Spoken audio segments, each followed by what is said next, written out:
આ વિડીયોમાં આપણે ઘન કરવાની એક સરળ અને સિમ્પલ રીત શીખીશું। આ ટાઈપના એક્ઝામ્પલ હોય 22, 33, 44 સેમ ડિજિટવાળા એક્ઝામ્પલ હોય તો એનો ઘન કઈ રીતે કાઢીશું એ આપણે શીખીશું। ચલો પ્રેક્ટિકલી સમજીએ। સૌથી પહેલાં જે આ ડિજિટ છે એનો આપણે પહેલાં ઘન કરીશું। તો 2નો ઘન થાય 8।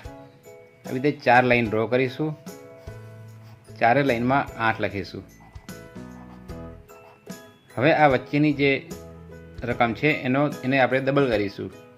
8ના ડબલ 16, 8ના ડબલ 16। હવે આ બધાનો સરવાળો કરીશું।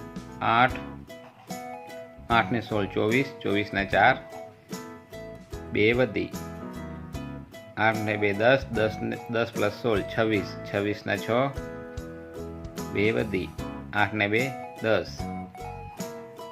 આ આપણો જવાબ। કેટલું સરળ છે। સૌથી પહેલાં જે આ ડિજિટ છે એના ઘન શોધીશું, ચારે લાઈનમાં લખીશું, પછી વચ્ચેની 2 ડિજિટને ડબલ કરીશું અને સરવાળો કરીશું। બસ આટલું જ કરવાનું છે। તમે આ રીતે 22, 33, 44, 55, 66, 77, 88, 99 આ બધાના ઘન શીખી શકશો। એકદમ સરળ રીત છે, ખાલી પ્રેક્ટિસ કરવાની છે। Thank you.